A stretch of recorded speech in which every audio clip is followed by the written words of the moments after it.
আর আমি তো ফকিরের ঘর থেকে আসছি, এমন জীবন কাটছে আমার, একটা লুঙ্গি পরছি 1-1.5 বছর 2 বছর পর্যন্ত, আর এখন এক লুঙ্গি একদিনের বেশি পরি না।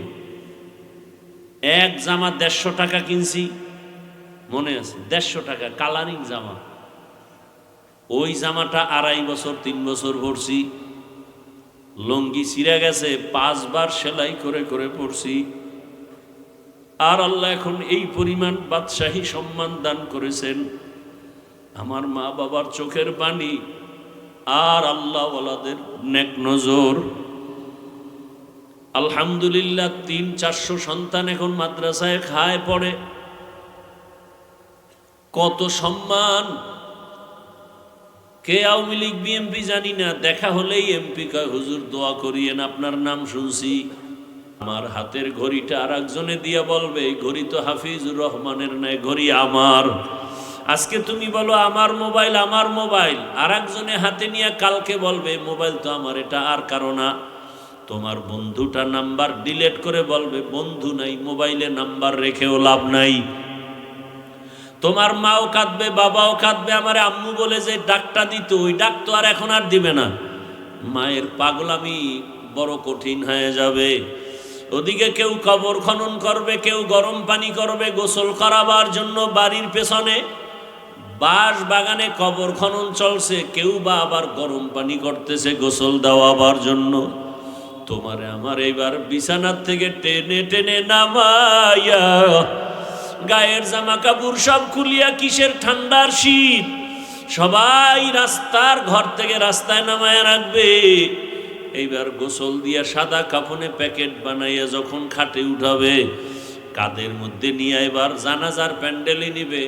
জানালা দিয়া মা ডাকবে আমার বাবারে কোথায় নাও, বলে জানাজার প্যান্ডেলে নিয়ে কবরের দাফন করব। আমার বাবার জীবনের শেষবার একটু চেহারাটা দেখায় যাও, কাফনের মুষ্টিটা খুইলে একটু দেখাও। আমার বাবা আর জীবনে আমারে আম্মু বলে ডাক দিবে না।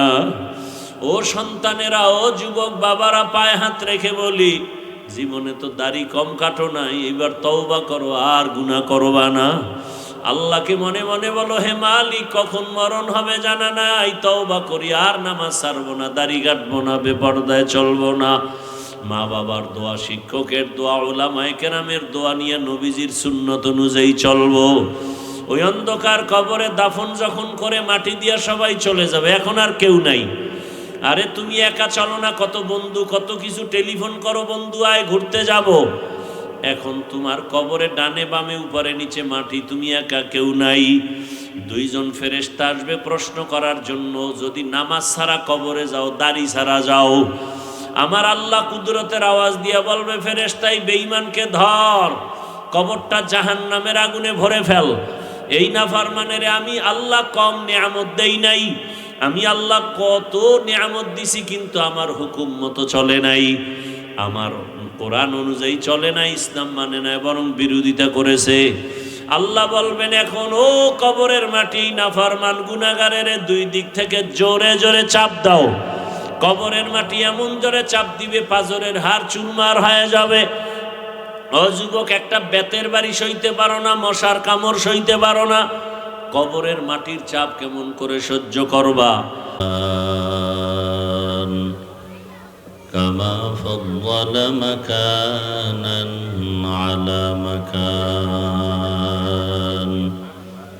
ওয়া ইনসানান আলা ইনসান। ونشهد أن لا إله إلا الله وحده لا شريك له لا ضد له ولا ند له ولا مثل له. ونشهد أن سيدنا وسندنا وحبيبنا وحبيب ربنا وطبيب قلوبنا ومولانا محمدا عبده ورسوله. اللهم صل على محمد النبي الأمي وعلى آله وسلم تسليما وبعد فأعوذ بالله من الشيطان الرجيم بسم الله الرحمن الرحيم يا أيها الذين آمنوا اتقوا الله ولتنظر نفس ما قدمت لغد واتقوا الله إن الله خبير بما تعملون وقال النبي صلى الله عليه وآله وسلم حب الدنيا رأس كل خطيئة صدق الله مولانا العظيم صدق رسوله النبي الأمي الكريم ونحن على ذلك من الشاهدين والشاكرين والذاكرين والحمد لله رب العالمين سبحانك لا علم لنا إلا ما علمتنا إنك أنت العليم الحكيم رب اشرح لي صدري ويسر لي أمري واحلل عقدة من لساني يفقه قولي दुर्फेशानी ने तेरे कदरों को दुरिया कर दिया दिल को रोशन कर दिया आँखों को बीना कर दिया हकीकत खुल जाएगी बवक़्त इम्तिहान तेरे कि सुस्ती में या मेहनत में गुजारी जिंदगी तूने मोहम्मद ने आकर कुफर को मिटाया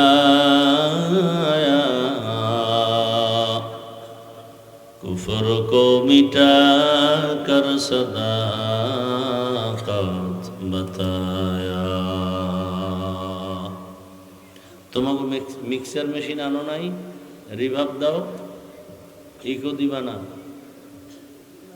কেশরাবা বাইতুস সালাম জামে মসজিদের উন্নতি কল্পে ওয়াজ মাহফিল 15 জানুয়ারি 2026 সভাপতি জনাব মোহাম্মদ আজিজ মাস্টার সাহেব প্রধান অতিথি জনাব মোহাম্মদ গুলজার হোসেন ভুইয়া সাহেব সহ অন্যান্য অতিথিবৃন্দ হযরত উলামায়ে কেরাম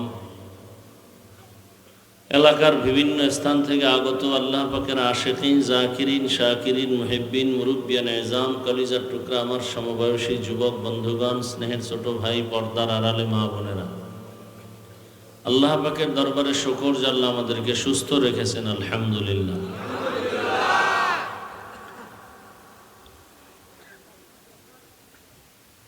হাজারো লাখো মানুষের ভেতর থেকে বাছাই করে আল্লাহ আমাদেরকে এই পবিত্র জায়গায় হাজির হওয়ার তৌফিক দান করছেন আর একবার শুকর আদায় করি আলহামদুলিল্লাহ দরুদ ও সালাম সৈয়দুল মুরসালিন রাহমাতুল লিল আলামিন শফিউল মুজনিবিন খাতামুন নবিয়্যিন সৈয়দুস সাকালাইন ইমামুল মুরসালিন হযরত মুহাম্মদুর রাসূলুল্লাহ সবাই পড়েন সাল্লাল্লাহু আবার পড়েন নবীর নামে দরুদ পড়লে গুনাহ হবে বরং দুনিয়াতে অনেক লাভবান হবেন দরুদের আমল করলে আল্লাহ সবাইকে হেদায়েতের দৌলত দান করেন যাদের আয়োজনে আজকের এই প্রোগ্রাম আল্লাহ তাদেরকেও কবুল করেন এলাকাবাসীকে কবুল করেন ওলামায়ে কেরাম আলোচনা করেছেন আপনারাও ধৈর্যের সাথে শুনছেন ওলামায়ে কেরামদের কথাগুলো সহি তরিকায় আমল করার তৌফিক দান করেন ওলামায়ে কেরামের ইজ্জতকে আল্লাহ বেশি বেশি বাড়ায়া দেন ওলামায়ে কেরামের ইজ্জতের উপরে যারা আক্রমণ করবে আল্লাহ ওদের হেদায়েত দান করেন আমি আপনাদের দোয়া নিতে আসছি এবং খুব সংক্ষেপ দু চারটি কথা বলবো। কোরআনে হাকিমের এক আয়াত, নবীজির হাদিস থেকে এক টুকরো হাদিস পড়েছি। আয়াত হাদিসের আলোকে ইখলাস রুহানিয়তের সমন্বয়ে কিছু কথা সহি নিয়তে সহি তরিকায় বলার মতো, শুনবার মতো আমাকে আপনাদের সকলকে আল্লাহ তৌফিক দান করেন। আমি আশা করি আপনারা ঠান্ডা মেজাজে কথা শুনবেন, উঁচু আওয়াজে কথা না বললে আমি অনেক খুশি থাকব। জবাব দিবেন আমি প্রশ্ন করলে, না হয় না, এবং সে জবাবের আওয়াজটা যেন মধ্যম হয়, উঁচু না হয়।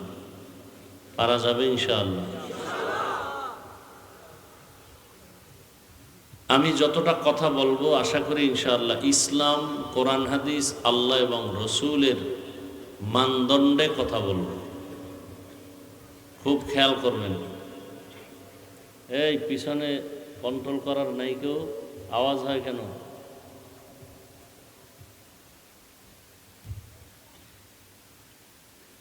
কোরআন এবং ইসলামে যা আছে তাই বলবো ইনশাআল্লাহ। অনেকে মনে করে কোরআন হাদিসের বয়ান করলেই তো খুব মজা। কারা মনে করে? যারা কোরআন হাদিস অনুযায়ী চলে না, এরা মনে করে যে কোরআন হাদিস অনুযায়ী যদি হুজুরে বয়ান করে তাহলে আমাদের আকাম কুকামের বিরুদ্ধে বলতে পারবে না। মানে কি, কোরআন হাদিস আকাম কুকামের পক্ষে নাকি? হ্যাঁ, সুদখোরের পক্ষে, ঘুষখোরের পক্ষে, বেনামাজির পক্ষে, চান্দাবাজ ধান্দাবাজের পক্ষে, খুনি ধর্ষক দুর্নীতিবাজের পক্ষে। তাহলে কোরআন হাদিসের পক্ষে বয়ান করলে দুর্নীতিবাজ, চান্দাবাজ, ধান্দাবাজ, খুনি, ধর্ষক, মদ পানকারী, নেশাগ্রস্ত, সুদখোর, ঘুষখোর, বেনামাজি, বেপর্দাওয়ালা, এদের বিরুদ্ধে কথা বলতেই হবে। রেডি আছেন তো শোনার জন্য? আল্লাহ কবুল করেন। কোরআন শরীফে শুধু একটা দুর্বলতা আছে। কয়টা? একটা। সেটা হলো রাষ্ট্রের ব্যাপারে কোরআনে কিছু নেই। কি? যারা বলে রাজনীতি নাই, তার মানে হলো কোরআন সব দিক থেকে পরিপূর্ণ, রাষ্ট্রের রাজনীতির বেলায় কোরআন শরীফ দুর্বল। হ্যাঁ, এই সমস্ত বাজে কথাগুলো যে মানুষ কেন বলে, এরা যে মুসলমান, কেন দাবি করে মুসলমান, আমার এটাও বুঝে আসে না। আপনার নামাজ ভালো লাগে না, রোজা ভালো লাগে না, জিকির ভালো লাগে না, তেলাওয়াত ভালো লাগে না, পর্দা ভালো লাগে না, হালাল রুজি ভালো লাগে না, দাড়ি ভালো লাগে না, তা আপনি অন্য ধর্মে যান, ইসলামের বদনাম করেন কেন? দাড়ি ছাড়া তো ইসলাম হতে পারে না, টুপি ছাড়া তো ইসলাম হতে পারে না, পর্দা ছাড়া তো ইসলাম হতে পারে না। ইসলাম তো কারো উপরে জুলুম করতে পারে না, ইসলাম তো মিথ্যা কথা শিখায় না, ইসলাম তো গালাগালি শিখায় না, ইসলাম তো কারো ক্ষতি করা শিখায় না। তো আপনি যদি এগুলো মেনে চলতে পারেন থাকেন, নাইলে অন্য ধর্মে যান, ইসলামের বদনাম করেন কেন? নিজে অন্যায় করেন আবার বলেন এটা নাই সেটা নাই। মানে কপাল নিজেরটাও ফুটছেন, আর একজন আর কপাল পর আবারও ফিকির করতেছেন। এই কপাল নিয়ে দুনিয়াতে আসলেন আপনি। আল্লাহ হেদায়েত দান করুন। তরজমাটা বলি। আল্লাহ বলেন, ইয়া আইয়ুহাল্লাযীনা আমানুত্তাকুল্লাহ, ও মুমিন আল্লাহকে ভয় করো। ওয়ালতানজুর নাফসুম মা কদ্দামাত লিগাদিন ওয়াত্তাকুল্লাহ। সামনে তোমার একটা স্থায়ী জীবন আসতেছে, সেই জীবনের জন্য কি সম্বল অর্জন করছো হিসাব মিলাও, খেয়াল করো। আল্লাহ আবার বলেন আমাকে ভয় করো। ইন্নাল্লাহা খাবীরুম বিমা তা'মালুন। আল্লাহ বলেন নিশ্চয়ই তোমার সব কাজের খবর আমি আল্লাহ অগ্রিম জানি। নবীজি বলেন হুব্বুদ দুনিয়া রাসু কুল্লি খাতিআহ। দুনিয়ার লোভ, দুনিয়ার ভালোবাসা সব ধ্বংসের কারণ। আয়াত হাদিসের তরজমা শেষ। এবার কিছু ব্যাখ্যা শুনেন। হাদিসের উপরে 2-4 মিনিট কথা বলি। দুনিয়ার লোভ ধ্বংসের কারণ। মানুষ বলে প্রবাদ, লোভে পাপ, পাপে মৃত্যু। হুজুর টুজুর যা দেখেন, অলি আবদাল, গৌস কুতুব, যদি দেখেন ব্যালেন্স ঠিক নাই, কথাবার্তা উল্টা পাল্টা, মনে করবেন কিসের লোভে পড়ছে? দুনিয়ার লোভ। কিসের লোভ? দুনিয়ার প্রত্যেকটা মানুষ আল্লাহর বিরুদ্ধে যায়, রসুলের বিরুদ্ধে যায়, ইসলামের বিরুদ্ধে যায় একমাত্র দুনিয়ার লোভে।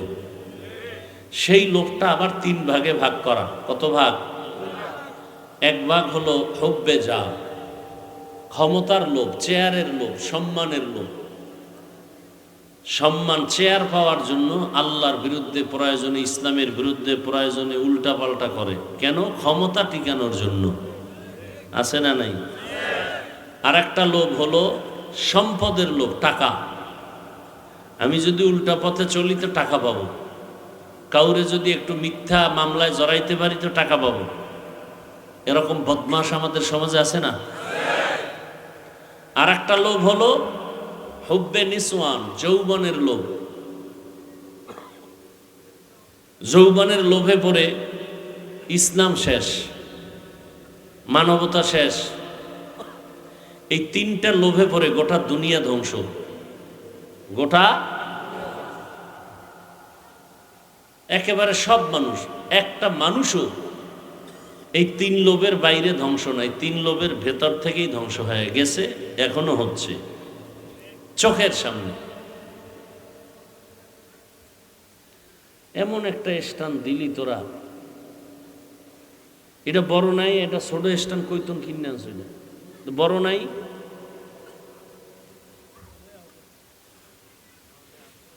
পাওটা খুলতেও পারি না।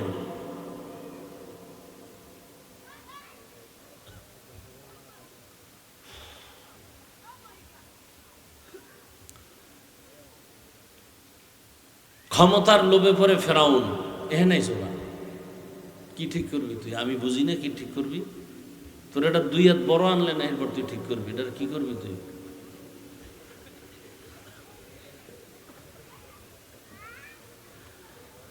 ফেরাউনের মতো বেঈমান নিঃস্ব থেকে এক সময় অনেক কিছু পাইয়া চেয়ারে বৈশা এবার নিজেরে খোদা দাবি করছে, আসল আল্লাহকে বাদ দিয়া।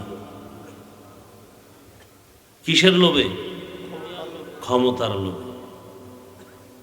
ক্ষমতার নমরুদ ক্ষমতার লোভে পড়ে আল্লাহকে মারার জন্য রেডি হয়ে গেছে, যে আল্লাহরে যদি মেরে ফেলা যায় ঝামেলা শেষ।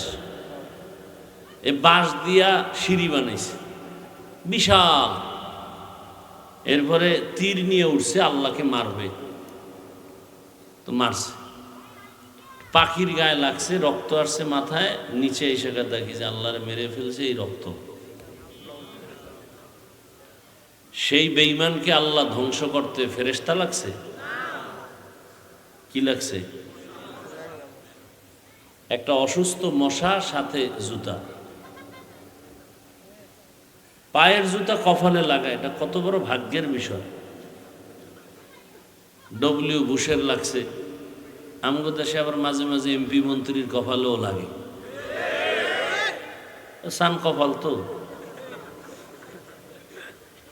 এই জন্য লাগে। আল্লাহ হেদায়াত দান করুন। যৌবনের লোভে পড়ে আমগো দেশের এক এমবিবিএস ডাক্তার তাসলিমা নাসরিন শেষ। এমবিবিএস ডাক্তার, আবার সে একজন গবেষক। কোরআন পড়ে, তর্জমা করে, তাফসির পড়ে, আবার ভুল ধরে, আল্লাহর এই কথাটা ঠিক, ওইটা অঠিক। এভাবে করে করে জিন্দেগি বরবাদ করলো যে এক পুরুষে 4 মহিলা রাখবে, বিবি রাখবে। এক মহিলা কেন 4 স্বামী রাখতে পারবে না? এটা নারীর উপর একচেটিয়া জুলুম। আল্লাহ জালেম। কত বড় গবেষক। আবার নারীরা বোরকা পরে থাকবে, পুরুষেরা পরবে না, এটাও একটা একচেটিয়া জুলুম। এই বৈষম্য দূর করতে হবে। হ্যাঁ, বৈষম্য বিরোধী আন্দোলন করছে। তো বৈষম্য ঠিক রাখতে হলে 1 সপ্তাহ পুরুষেরা ইমামতি করবে মসজিদে, আর 1 সপ্তাহ মহিলারা, তো বৈষম্য ঠিক হবে। আবার 1 সন্তান মহিলা পেটে নিবে, আর 1 সন্তান পুরুষে পেটে ধারণ করবে, তো বৈষম্য হইল। বৈষম্য ঠিক রাখতে হলে তেমনি করতে হবে। যেমন কয় বাবা মরে গেলে সম্পদ ছেলে যা পাইবে মেয়েকেও তা দিতে হবে। তাহলে এটা যদি মানো, সব জায়গায় বৈষম্য দূর করো। সম্ভব? কোনোদিন সম্ভব না। এই কতটি লুচ্চা পুরুষ আছে, চরিত্রহীন, জন্মের দোষ। এই কারণে এই বেশ্যা নারীদের পক্ষে আবার চিৎকার দেয়। আল্লাহ হেদায়াত দান করুন। তাসনিমা কি বলে আরো, আমার পেট তো আমার শরীরের অংশ, তাহলে আমার পেটে বাচ্চা তো আমি যেখান থেকে মনে চাই সেখান থেকে নিব। একজন পুরুষ আমাকে বাচ্চা দিবে, এটা তো হতে পারে না। দেশের সব মুসলমান উলামায়ে কেরাম তৌহিদি জনতা গর্জে উঠলেন আর বললেন, এই বেঈমান, যেখান থেকে মনে চায় সেখান থেকে পেটে বাচ্চা আমগো দেশের কুকুর নিরা নেয়, কোনো মানুষ নিতে পারে না। তাহলে তাসনিমা মানুষ না, ডাক্তার হয়েছে ঠিক, কিন্তু এটা কুত্তার চেয়েও খারাপ। যেমন আমাদের মধ্যে কিছু মানুষ এই যে প্যান্ডেলে বসা তসবিহ গুনতেছে, কবে আসবে সেই বরকতের ভোটের আগের রাত, সেদিন আমরা মোটামুটি বাজার দরে বিক্রি হয়ে যাব। খুব হাসতেছে, কি যে মজা না ওই পায়খানায়, খুব মজা, খুব মজা ওই পায়খানায়।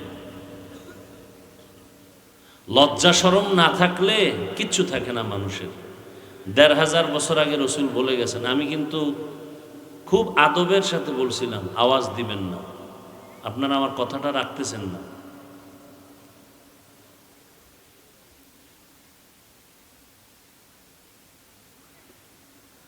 হা,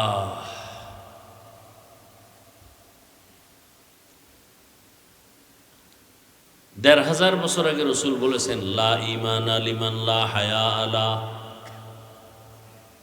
যাদের লজ্জা নাই ওদের কোনো ঈমানই নাই। আল হায়াউ শু'বাতুম মিনাল ঈমান। ভাই, মোবাইলগুলো বন্ধ করা যায় না? এনে মোবাইলের কোনো কাম আছে আকাম ছাড়া? তুমি দেখো কাম, আসলে এটা আকাম। কোথায় বসছো তোমার তো জানা নাই, যেখানে তুমি বসছো এটা আল্লাহর কাছে কত দামি যে বসার সাথে সাথে গুনাহ মাফ। এরকম একটা মজলিস আরশে আজিমে এখন চলতেছে, ফেরেশতাদেরকে নিয়ে আল্লাহ আমাদের গুণগান গাইতেছেন। এখন আল্লাহ বলতেছেন, এই প্যান্ডেলে যারা আছে ফেরেশতারা তোরা সাক্ষী থাক, আমি এদেরকে মাফ করে দিলাম। তো তুমি আকাম করো কেন মোবাইল হাতে নিয়ে? একটা মুফতির নাম আমাকে বলো সারা দুনিয়াতে কেউ বলতে পারে যে এই ওয়াজের প্যান্ডেলে বসে অনর্থক ছবি তোলা হালাল? কপালটা তো খারাপ কেন? আসছো বেহেশতের বাগানে সওয়াবের আশায়, করতেছো মোবাইল নিয়ে গুনাহ। ২৪ ঘন্টা এই মোবাইল, বাথরুমে মোবাইল, ঘরের বিছানায় মোবাইল।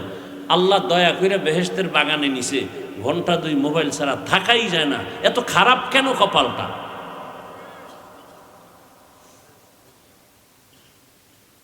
এই কথাগুলো কে বলবে এই জাতিকে? বলার মানুষ নাই, শোনার মানুষ নাই, বিরোধিতা করার মানুষের অভাব নাই। আল্লাহ হেদায়াত দান করুন। আমি কাউকে আঘাত করতে আসি নাই, আমি বুকে লাগাতে আসছি। আমি উপকার করতে আসছি, কারো ক্ষতি করতে আসি নাই। আমি ভালো মানুষ হওয়ার জন্য কথা বলতেছি। আমি জান্নাতে যেতে চাই এবং আপনাদেরকেও জান্নাতে যাওয়ার পরামর্শ দিতে আসছি।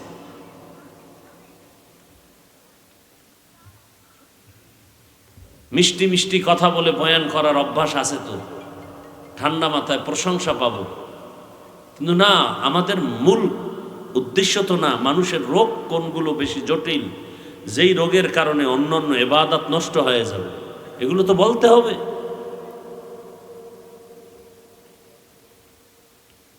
পৃথিবীতে মসজিদের থেকে আর সুন্দর দামি কোনো জায়গা আছে পবিত্র? যেখানে গেলে মানুষ বিড়ি থাকলেও বিড়ি ফেলে দেয়, টুপি না থাকলে টুপি মাথায় নেয়। এত সুন্দর একটা পবিত্র মসজিদের জায়গায় সুদখোর কেন কমিটিতে আসবে? আমি কোনো দলের পক্ষে কথা বলছি না, আমি শুরুতেই বলছি আমার কথার মূল থিম ইসলাম, কোরআন হাদিস আল্লাহ রসুল। পৃথিবীতে এর থেকে আর পবিত্র জায়গা নাই মসজিদ, সেখানে সুদখোর আসবে কেন? যেই সুদখোরের আমল নামায়, এই বেটা থাম বেয়াদব,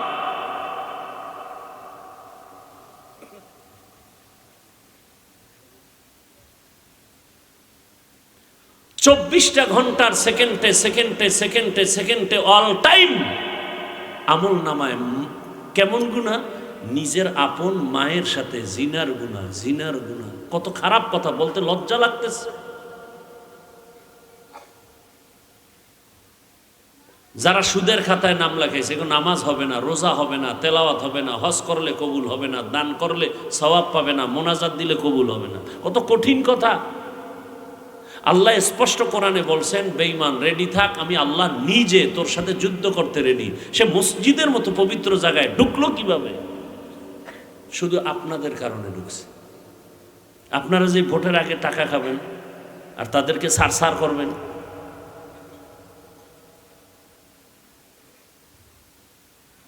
সমাজে শান্তি আসবে কিভাবে? এত মিনিটে মিনিটে ভূমিকম্প হওয়া দরকার, মিনিটে মিনিটে ঠাডা পড়া দরকার, আগুনের বৃষ্টি দরকার। শুধু মুহাম্মদের উম্মত হওয়ার কারণে আল্লাহ এখনো আমগো একটু সেভ রাখছেন। শুধু মুহাম্মদের উম্মত হয়েছে এই কারণে, নাইলে বাংলাদেশ ধ্বংস করতে 1 সেকেন্ড লাগে না। খালি একটা ভূমিকম্প তো আল্লাহ দেখাই দিছে। কি পরিমাণ আতঙ্ক, কিসের বিল্ডিং, অট্টালিকা, কিচ্ছু না।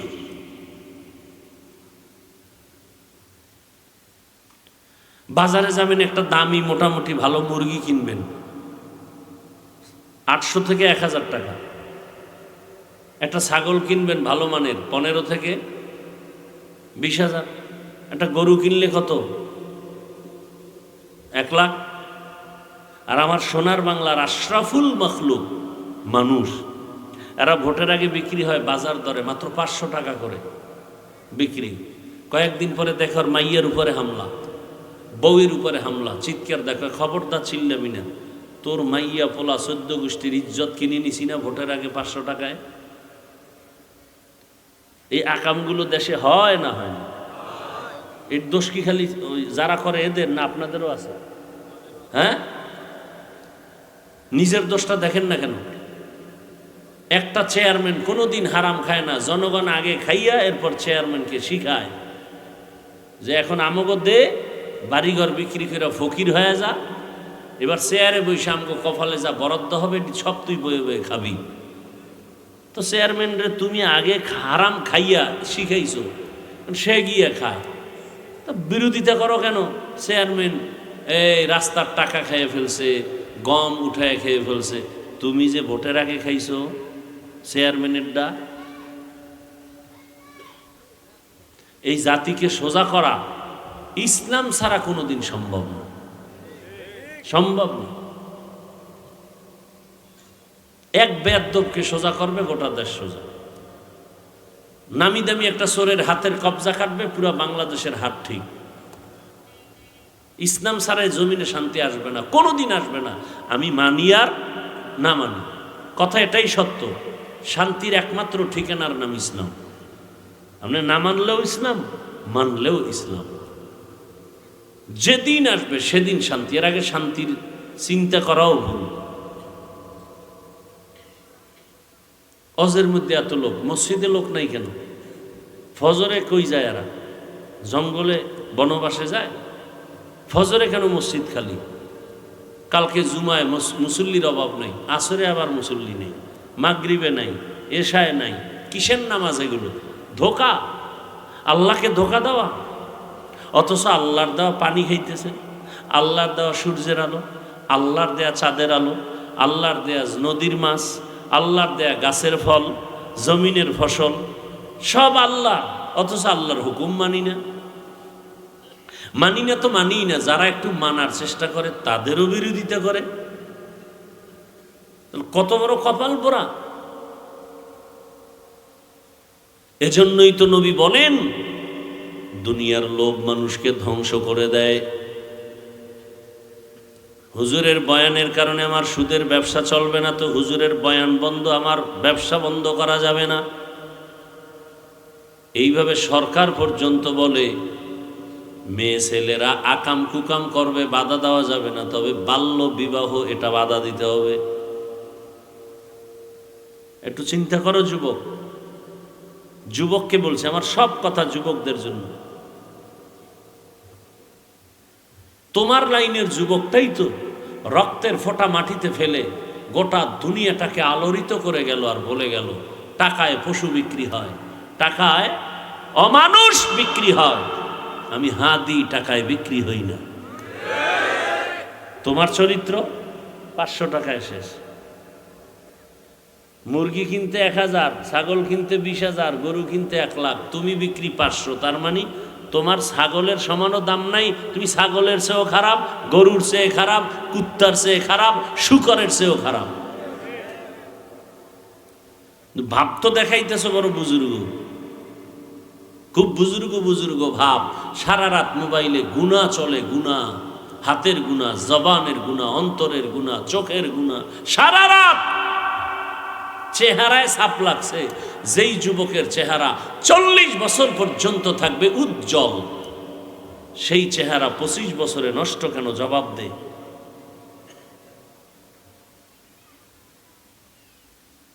পৃথিবীর কোনো মেডিসিন ক্রিম দিয়ে এই চেহারার উজ্জ্বল করা যাবে না। রঈসুল মুফাসসিরিন আব্দুল্লাহ ইবনে আব্বাস রাদিয়াল্লাহু আনহু 1500 বছর আগে বলে গেছেন, মানুষ যদি গুনাহ করতে গিয়া সীমা লঙ্ঘন করে, নগদ শাস্তি 5টা। প্রথম শাস্তি, চেহারার নূর থাকবে না। দ্বিতীয় শাস্তি, ভাত খাবে কিন্তু ওই ভাত গিয়া শরীরে ক্রিয়া করবে না, বরকত থাকবে না, শুধু অসুস্থই হবে, অসুস্থই হবে। করো মোবাইলের দ্বারা কি পরিমাণ, কোনো সীমানা নাই। ঘরে ঘরে কি পরিমাণ সারা রাত অন্যায় চলে।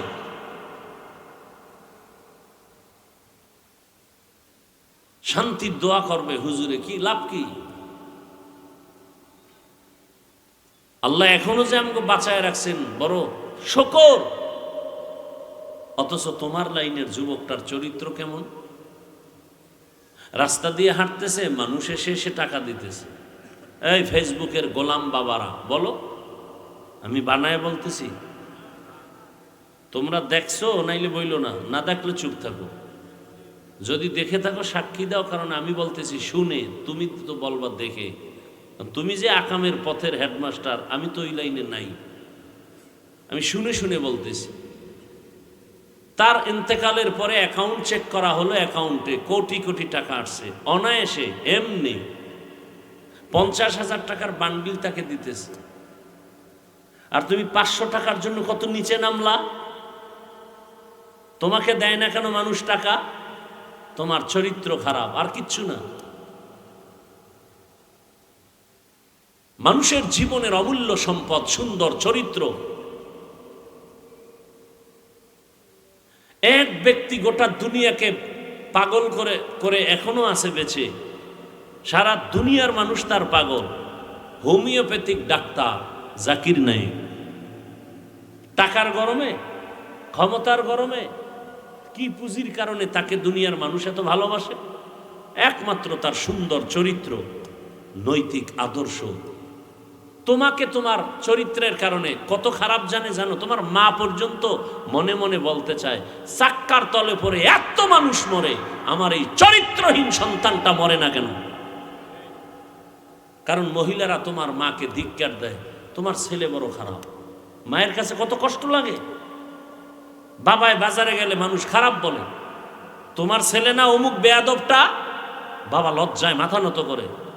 মা বাপ পারে না তোকে পাড়াইয়া মারে ফেলতে, কিন্তু মন চায় তুই মরে যা, চাকার তলে পড়ে মরে যা। মা কয়েকদিন কাঁদবে, কিন্তু এক স্থায়ীভাবে তো তোর বেয়াদবির থেকে মা নিরাপদ। এই কথাগুলো তো মা সন্তানকে বলে না, ভয় পায় যদি আবার মারে। এখন তো সন্তান এত বড় চূড়ান্ত বেঈমান, অসভ্য, যে মাকে মারে, বাবাকে মারে। এজন্য মা বাপ কথা বলে না, কলিজা কালা হয়ে গেছে দুঃখে দুঃখে। আর এই কুলাঙ্গারে আবার বন্ধুদের সাথে গর্ব করে, জানো কি, আমার মা বাবা না আমাকে অনেক ভয় করে। ও বেয়াদব, লিখে রাখো, মা বাবা তো সন্তানকে ভয় করবে না, ভালোবেসে কপালে চুমা খাবে, ঠিক না? লিখে রাখ। লেখার পরে বাধাই করে ঘরের দরজায় টানায় রাখবি কথাগুলো। মা বাবা ওই সন্তানকেই ভয় পায় যেই সন্তান সমাজের চরিত্রহীন এবং বেয়াদব। শিক্ষক ওই ছাত্রকে ভয় পায় যেই ছাত্র পুরা প্রতিষ্ঠানের মধ্যে চূড়ান্ত চরিত্রহীন আর বেয়াদব। নম্র ভদ্র চরিত্রবান কোন সন্তানকে মা ভয় পাবে না, বাপ ভয় পাবে না, বরং মা বাপ মনে করবে ওর কাছে আমার নিরাপদ। আহ, কি হইলি, ভাবতেছ অনেক কিছু, আসলে তুই তো পশু, জানোয়ারের চেয়েও খারাপ। এ কথাগুলো কে বলবে? পাও ধরলে কি তুমি ফিরবা? বলো আমি নিচে নেমে আসি। যদি বলো পাও ধরলে ফিরে যাবা, বলবা ফেরার কোনো তো লাইন নেই হাফিজ ভাই। আচ্ছা বলো, তুমি আমাকে জবাব দাও, তোমার লাইনের যুবক কি স্কুল কলেজে পাঁচ ওয়াক্ত নামাজি নাই? তাহলে জুতা খুইলে তোর কপালে বাড়ি মার। যে তোর ক্লাসে তোর স্কুলে বহু ছাত্র নামাজি, তুই পারো না কেন? তোর কপালে তো খারাপ কেন? তোমার লাইনের যুবক র্যাব, আর্মি, পুলিশ, বিডিআরের চাকরি করে, ওসিডিসি, দাড়িওয়ালা নামাজি নাই? মিথ্যা বলছি? ঢাকা কলেজের বারান্দায় গিয়ে তাকাও, কত ছাত্র কলেজে ঢুকে পাগড়ি, দাড়ি, বড় জামা। যাও, তোমার কপাল খারাপ কেন? অবশ্যই মা বাবার অভিশাপ লাগছে। ও ব্যবসায়ী বাবারা, আপনাদের ব্যবসায়ীদের মধ্যে নামাজি দাড়িওয়ালা নাই? তাহলে আপনার কপাল এত নষ্ট কেন? এখন কি করবেন? জিদ কইরা দুনিয়া ছাইরে চলে যাবেন? না, তওবা করেন। আমার আল্লাহ তো অনেক দয়াময়। আপনি গুনাহ যদি পুরা দুনিয়া ভৈরাও গুনার পাহাড় বানান, আমার আল্লাহর রহমতের চেয়েও বড়। খালি বলবেন আল্লাহ আমাকে মাফ করে দেন। আল্লাহ বলবে তুই গুনাহ করছো 50 বছর, মাপ চাইলি মাত্র আধা সেকেন্ডে, আর আমি তোকে মাফ করে দিলাম আরো কম টাইমে। তোর জীবনের 50-70 বছরের গুনাহ 1 সেকেন্ডে মাফ।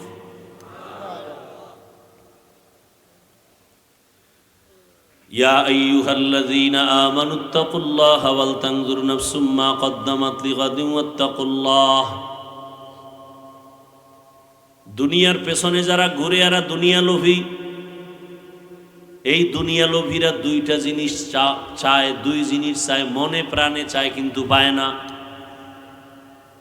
বউ সাইরা, বাই সাইরা সব দুনিয়ার পেছনে ঘুরে, ক্ষমতার পেছনে, টাকার পেছনে, যৌবনের পেছনে দুইটা চায়।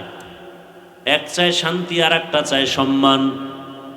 কিন্তু দুনিয়াদার শয়তানগুলো একটাও শান্তিতে নাই, সম্মানেও নাই। যেই পুলিশ স্যালিউট দেয়, র্যাব স্যালিউট দেয়, এরাই যদি হ্যান্ডকাপ লাগায়, এটা কিসের সম্মান? যেই জনগণ ভোটের পরে ফুলের মালা দেয়, এরাই যদি আবার জুতার মালা লইয়া মিছিল দেয়, কিসের সম্মান? এর চেয়ে তো আমি ফকির কুয়াকাটার থেকে আসছি, সম্মান তো আমার বেশি। আমার আওয়ামী লীগ নাই, বিএমপি নাই, কেউ নাই, আমরা তো আছি। কি? আর এরা তো সম্মান পাইতে পাইতে টাকা দিয়ে কিনছে না সম্মান। টাকার মেয়াদ শেষ, সম্মানও শেষ। আর আমি তো ফকিরের ঘর থেকে আসছি, এমন জীবন কাটছে আমার, একটা লুঙ্গি পরছি 1-1.5 বছর 2 বছর পর্যন্ত, আর এখন এক লুঙ্গি একদিনের বেশি পরি না। এক জামা 150 টাকা কিনছি, মনে আছে? 150 টাকা কালারিং জামা। ওই জামাটা 2.5 বছর 3 বছর পরছি। লুঙ্গি ছিঁড়ে গেছে, 5 বার সেলাই করে করে পরছি। আর আল্লাহ এখন এই পরিমাণ বাদশাহী সম্মান দান করেছেন।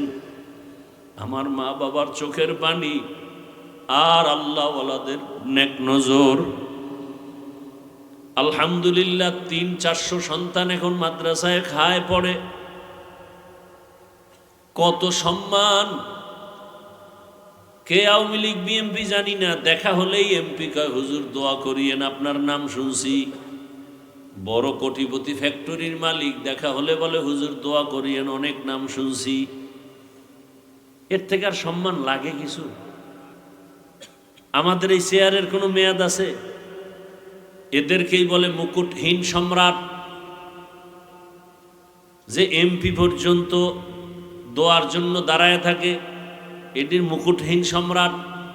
আর তোমরা দল করতে করতে বউ চেনো না, মাইয়া বলা চেনো না, দলের নেতারে এমনভাবে চেনো, দল করতে করতে গিয়া এমপি যখন হইয়াই যায়, টাইম সিরিয়াল ছাড়া তোমার সাথে আর দেখা করে না। কি? আর আমরা যেখানে দেখা করতে যাই, হুজুর আসবেন, এই সব বন্ধ এখন, হুজুরকে আগে বিদায় করে দেই। সম্মান কে দিছেন? আর তোমরা টাকা দিয়ে সম্মান কিনবা, টাকার মেয়াদ শেষ, সম্মান শেষ। দুনিয়া লোভের পিছনে তো আচ্ছা ঘুরছো, তো এবার ফেরো। মনে একটা শখ ছিল যে পার্কে গেলে যেন কি মজা, আচ্ছা নিছো তো, এবার ফিরো।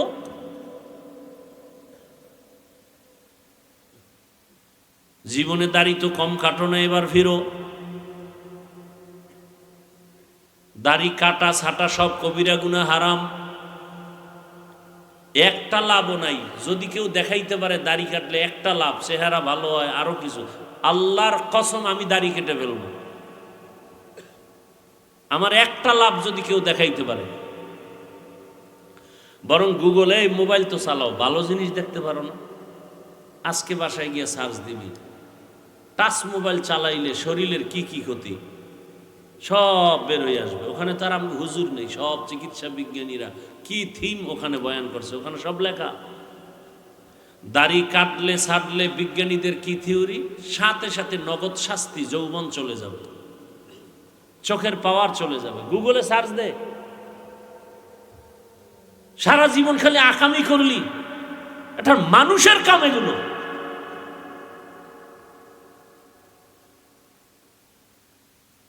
ভালো জিনিস কত কিছু, গবেষণার দেখার মতো জিনিস আছে, জানার মতো কত জিনিস।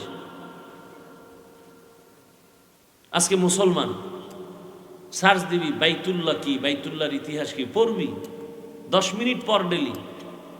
মদিনাতুল মুনাওয়ারা মুসলমানের কলিজার স্থান, কি সেটা মাঝে মাঝে পড়ো, ইসলামের ইতিহাস পড়ো। সমস্যাটা কোথায়?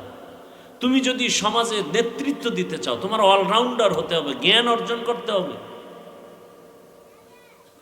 আমি তো চাই তুমি আসো, নতুন করে ঘুরে দাঁড়াও। মোবাইলটা 5-7 বছরের জন্য পানিতে ফেলে দাও, জিদ করে দাঁড়ায় যাও যে না আমি একটা আদর্শবান ডাক্তার হব। চরিত্র ঠিক রেখে দাঁড়াও, 3 জায়গার দোয়া নিয়ে দাঁড়ায় যাও। আমি আল্লাহকে সাক্ষী রেখে বলে গেলাম, তুমি গোটা দেশের মধ্যে মুকুটহীন সম্রাট হয়ে যাইবা। 3 জায়গার দোয়া লাগবে আর চরিত্র ঠিক লাগবে, না হয় হবে না।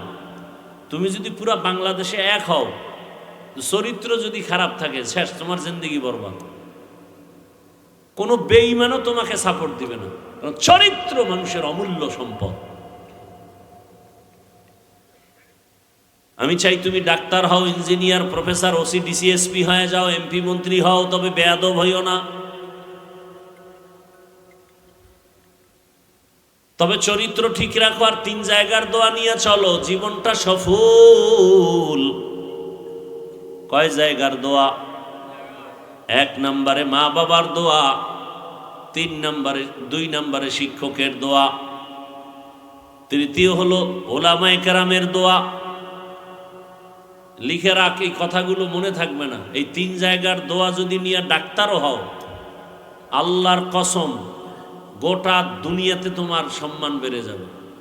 আজকে 500 টাকার জন্য পাগল হইছ, আল্লাহ এই পরিমাণ টাকা দিবে, 2 হাত দিয়ে নিয়েও তো শেষ করতে পারবা না। হালাল আসবে, হালাল, হারাম না।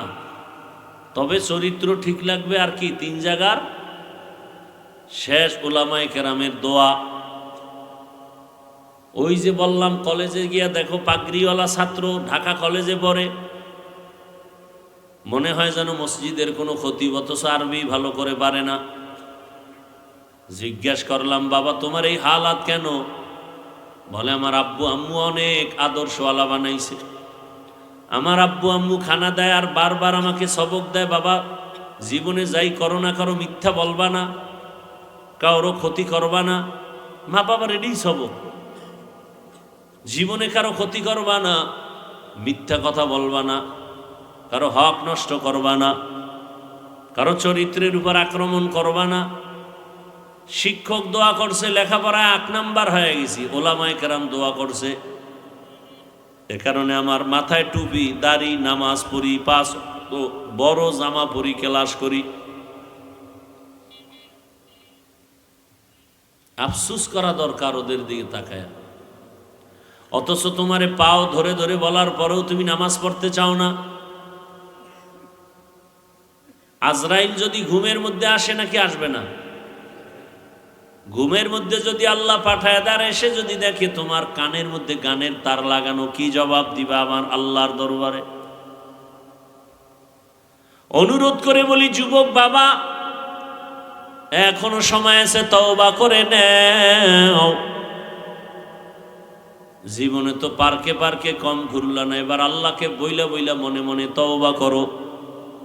মনেরে বুঝাও, হে মালিক, আমার মতো যুবক যদি স্কুলে কলেজে পড়ে, চাকরি করে, ব্যবসা করে, রাস্তায় গাড়ি চালায়, নামাজ পড়ে, আমি পারবো না কেন? নদীর মধ্যে কত মানুষ কাজ করে, নামাজ ছাড়ে না, আমি পারি না কেন? জমিনে কৃষি কাজ করে কত মানুষ, জেনারেল লাইনে থাকিয়া তারপরও নামাজ ছাড়ে না, আমি পারি না কেন? আমি তো জীবনে দাড়ি কম কাটলাম না, বেপরদায় কম দৌড়াইলাম না, মোবাইলে গুনাহ কম করলাম না, পার্কে কম দৌড়াইলাম না, কত নামাজ ছাড়লাম আর কত বাজে পথে চললাম। আজকে থেকে তৈরি হয়ে যাইতে চাই, আল্লাহ আর গুনাহ করব না, দাড়ি কাটবো না, বেপরদায় চলবো না, মা বাবার সাথে বেয়াদবি করব না। শিক্ষকের দোয়া নিয়ে, ওলামায়ে কেরামের দোয়া পরামর্শ নিয়ে নবীর আদর্শ মেনে চলবো। ও পর্দার আড়ালের মা বোনেরা, মাইকের আওয়াজ শুনতেছেন, আপনাদের মতো মা বোন এই এলাকায় কি নাই? নামাজ পড়ে, পর্দা করে? নাই? ভিন্ন লাইনের মা বোনদেরকে বলবো, আপনারা কেন মার্কেটে মার্কেটে ঘুরিয়া নিজেদের চরিত্র নষ্ট করেন? সন্তানের কি ভবিষ্যতের চিন্তা করেন না? এরে আব্বা জান, আম্মা জানেরা, আপনি যদি ভালো আদর্শ রেখে যেতে পারেন, সন্তানটা এক সময় গর্ব করবে আর দোয়া করবে, আমার আব্বু আম্মু কতই যে ভালো ছিল, আমার আব্বু আম্মু কখনো ঝগড়া করে নাই, গালাগালি করে নাই, মোবাইলে বেগানার চেহারা দেখে নাই, নাটক দেখে নাই, রাত্রের বেলা গান শুনে নাই। আজান হলে আমার আম্মু নামাজে দাঁড়ায় যেত, আমার আব্বু যেন মায়ের সহযোগিতা করত, কোনোদিন মায়ের উপরে জুলুম করে নাই। আমার আম্মু আমার বাবার খেদমত করত, কখনো বাবার চোখের দিকে তাকায় বাজে কথা বলে নাই, মোবাইলে অযথা সময় নষ্ট করে নাই। সন্তান এগুলো দেখবে, বলবে আর দোয়া করবে, আমার আব্বু আম্মুরকে তুমি মাফ করো। ও মা বাবারা, ভালো করে শুনেন, আর যদি আপনি চরিত্র নষ্ট করে কবরে যান, সন্তানরা এক সময় ধিক্কার দিয়া বলবে, আমি কেমনে ভালো হব, আমার মা বাবা তো বড় খারাপ ছিল, আমার মা বাবার ভেতরে কোনো মোহাব্বত ছিল না, ভালোবাসা ছিল না, ঝগড়া গালাগালি। আমার মা বাবায় মোবাইল নিয়ে ব্যস্ত, নাটক গান নিয়ে ব্যস্ত, নামাজ নাই, রোজা নাই, আমার মা বাবার চরিত্র এত খারাপ, আমি কেন ভালো হব, আমার তো রাস্তা নাই। আমার আব্বু আম্মুর এই খারাপ অবস্থা দেখে আমিও ভালো লাইনে যেতে পারি নাই, আমার মা বাবা নামাজ নাই, রোজা নাই, আমার ওই লাইনে নেয় নাই। আব্বা আম্মা যারা আছেন, এখনো সময় আছে তওবা করার। ভালো একটা সন্তান রেখে যান, ডাক্তার হবে, কোরআন তেলাওয়াত করবে, নামাজ পড়বে, রুগীও দেখবে, আবার মা বাবার জন্য কলিজা ভরে দোয়া করবে। এখনো সময় আছে, আল্লাহর কাছে তওবা করেন। দুনিয়া কিছুই না, যখন মরণ হয়ে যাবে। ও যুবকেরা, কত মানুষ তাকায় দেখো, গাড়ির নিচে লাশ হয়ে আছে, পানির মধ্যে লাশ, ঘুমের বিছানায় লাশ। আজকে তুমি এখানে বয়ান শুনতেছো, কালকে হতে পারো তুমি কবরের যাত্রী। এটা কি অসম্ভব? তুমি ঘুমায় গেছো, ঘুমের মধ্যে আজরাইল চলে আসছে, রুহুটা নিয়ে যখন চলে গেছে, 11টার সময় তোমার আম্মু ডাকছে, বাবা আর কত ঘুমাবি, আয় ওঠ, তাড়াতাড়ি নাস্তা কর। সন্তান কোনো সাড়া দেয় না। এই যুবক, ভালো করে একটু খেয়াল করো, হঠাৎ দেখবে মায়ের অন্তরে বাড়ি মারছে, দাগ কেটে গেছে, মনে হয় কি জানি হয়েছে, দরজা খুলে না, লাথি মেরে দরজা ভেঙে ঢুকছে। শরীরের মধ্যে হাতটা ডাগায় টাচ করে দেখে পুরা বডি শক্ত, পুরা ঠান্ডা। মা চিৎকার দিছে, নাই। যারা মরে ওকে শরীর কিন্তু সাথে সাথে বরফ হয়ে যায় এবং পুরা বডি শক্ত, টোটালটাই শক্ত, কাঠের চেয়েও শক্ত। মা চিৎকার দিয়া বলবে, তোর বাবারে ডাকবে, এই স্বামী আসো তাড়াতাড়ি, তোমার ছেলে নাই। মা একটা চিৎকার মারবে, পুরা ঘরের মধ্যে কান্নার আওয়াজ। তোমার বাবা এসে টেলিফোন করবে, ইমাম সাহেব কোথাও যাবেন না, আমার ছেলেটা মারা গেছে, জানাজা দিয়া যাবেন। বাবায় কান্না করবে আর বলবে, একদল যাও তাড়াতাড়ি বাজার থেকে কাফন কিনিয়ে আনো, আর এক দলকে বলবে যাও বাঁশবাগানে কবর খনন করো। যুবক তো তাকায় দেখবা, মাওলায় যদি দেখায়, ও আল্লাহর বান্দা, তোমার আমার গায়ের গেঞ্জিটা পর্যন্ত দেখবা আপনজনেরা বেলেট দিয়া কাটতেছে। আমার হাতের ঘড়িটা আর একজনে দিয়া বলবে, এই ঘড়ি তো হাফিজুর রহমানের নয়, ঘড়ি আমার। আজকে তুমি বলো আমার মোবাইল, আমার মোবাইল, আর একজনে হাতে নিয়ে কালকে বলবে মোবাইল তো আমার, এটা আর কারো না। তোমার বন্ধুটা নাম্বার ডিলিট করে বলবে বন্ধু নাই, মোবাইলে নাম্বার রেখেও লাভ নাই। তোমার মাও কাঁদবে, বাবাও কাঁদবে, আমারে আম্মু বলে যে ডাকটা দিত, ওই ডাক তো আর এখন আর দিবে না। মায়ের পাগলামি বড় কঠিন হয়ে যাবে। ওদিকে কেউ কবর খনন করবে, কেউ গরম পানি করবে গোসল করাবার জন্য। বাড়ির পেছনে বাঁশ বাগানে কবর খনন চলছে, কেউ বা আবার গরম পানি করতেছে গোসল দেওয়াবার জন্য। তোমারে আমার এবার বিছানার থেকে টেনে টেনে নামাইয়া গায়ের জামা কাপড় সব খুলিয়া, কিসের ঠান্ডার শীত, সবাই রাস্তার ঘর থেকে রাস্তায় নামায় রাখবে। এইবার গোসল দিয়া সাদা কাফনে প্যাকেট বানাইয়া যখন খাটে উঠাবে, কাদের মধ্যে নিয়ে এবার জানাজার প্যান্ডেলে নিবে। জানালা দিয়া মা ডাকবে, আমার বাবারে কোথায় নাও? বলে জানাজার প্যান্ডেলে নিয়ে কবরের দাফন করব। আমার বাবারে জীবনের শেষবারে একটু চেহারাটা দেখায় যাও, কাফনের মুষ্টিটা খুইলে একটু দেখাও। আমার বাবা আর জীবনে আমারে আম্মু বলে ডাক দিবে না। ও সন্তানেরা, ও যুবক বাবারা, পায়ে হাত রেখে বলি, জীবনে তো দাড়ি কম কাটো নাই, এবার তওবা করো, আর গুনাহ করবা না। আল্লাহকে মনে মনে বলো, হে মালিক, কখন মরণ হবে জানা নাই, তওবা করি, আর নামাজ ছাড়বো না, দাড়ি কাটবো না, বেপরদায় চলবো না। মা বাবার দোয়া, শিক্ষকের দোয়া, উলামায়ে কেরামের দোয়া নিয়ে নবীজির সুন্নত অনুযায়ী চলবো। ওই অন্ধকার কবরে দাফন যখন করে মাটি দিয়া সবাই চলে যাবে, এখন আর কেউ নাই। আরে তুমি একা চলো না, কত বন্ধু, কত কিছু টেলিফোন করো, বন্ধু আয় ঘুরতে যাব। এখন তোমার কবরে ডানে বামে উপরে নিচে মাটি, তুমি একা, কেউ নাই। দুইজন ফেরেশতা আসবে প্রশ্ন করার জন্য। যদি নামাজ ছাড়া কবরে যাও, দাড়ি ছাড়া যাও, আমার আল্লাহ কুদরতের আওয়াজ দিয়া বলবে, ফেরেশতাই বেঈমানকে ধর, কবরটা জাহান্নামের আগুনে ভরে ফেল। এই নাফরমানের আমি আল্লাহ কম নিয়ামত দেই নাই, আমি আল্লাহ কত নিয়ামত দিছি, কিন্তু আমার হুকুম মতো চলে নাই, আমার কোরআন অনুযায়ী চলে নাই, ইসলাম মানে নাই, বরং বিরোধিতা করেছে। আল্লাহ বলবেন, এখন ও কবরের মাটি, নাফরমান গুনাহগারের দুই দিক থেকে জোরে জোরে চাপ দাও। কবরের মাটি এমন জোরে চাপ দিবে, পাজরের হাড় চুরমার হয়ে যাবে। ও যুবক, একটা বেতের বাড়ি সইতে পারো না, মশার কামড় সইতে পারো না, কবরের মাটির চাপ কেমন করে সহ্য করবা? আল্লাহর কাছে তওবা করো, মরিয়া গেল আর গুনাহ করবা না, মা বাবারে কষ্ট দিবা না। ওলামায়ে কেরামের দোয়া, শিক্ষকের দোয়া নিয়ে নবীর তরিকা মেনে চলবা। মা বোনেরাও তওবার নিয়ত যদি থাকে, যুবকেরাও যদি তওবার নিয়ত থাকে, মুনাফিকি যদি না থাকে, দুটো হাত আমার আল্লাহকে দেখায় দাও। আয় আল্লাহ, হাতগুলো কবুল করে নেন, তওবা কবুল করে নেন, তওবার উপরে মজবুত হইয়া চলার তৌফিক দান করেন, আমিন। আলহামদুলিল্লাহি রাব্বিল আলামিন, ওয়াসসালাতু ওয়াসসালামু আলা সাইয়্যিদিল আমবিয়াই ওয়াল মুরসালিন ওয়া আলা আলিহি ওয়া আসহাবিহি আজমাইন। ইয়া আরহামার রাহিমিন, ইয়া আরহামার রাহিমিন, ইয়া আরহামার রাহিমিন। রব্বিরহামহুমা কামা রাব্বায়ানি সগীরা। আল্লাহুম্মা ইন্নাকা আফুউন কারীম তুহিব্বুল আফওয়া ফাআফু আন্না আল্লাহুম্মা ইন্না নাসআলুকা রিযাকা ওয়াল জান্নাহ ওয়া নাউযু বিকা মিন সাখাতিকা ওয়ান নার। ইয়া আল্লাহ, এই মাহফিল কবুল করে নেন।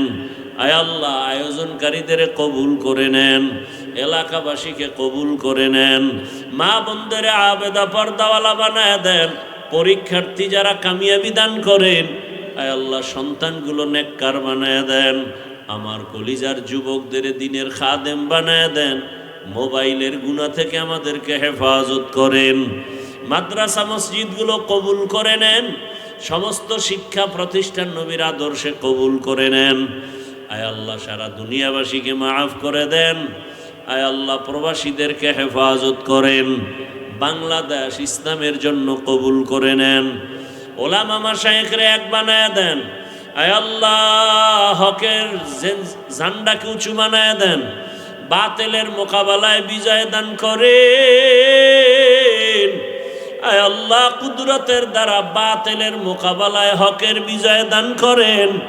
আয় আল্লাহ বাতিলের নেফাকি জাহের করে মুমিনের ঈমান আমল হেফাজতের ব্যবস্থা করে দেন, বাতিলকে বাতিলের দ্বারা দমন করে দেন আল্লাহ, বাতিলকে বাতিলের দ্বারা দমন করে দেন আল্লাহ। আমাদের কিচ্ছু নাই, বাতিলের দুনিয়াবি লাইনের কোনো কিছুর অভাব নাই। ও আল্লাহ, আমরা তো আপনার রহমতের আশায় পড়ে থাকি। আমরা ভরসা করে সবার কাছে বলি আমাদের আল্লাহ আছে, আর কেউ আমাদের আল্লাহ ছাড়া কেউ নাই।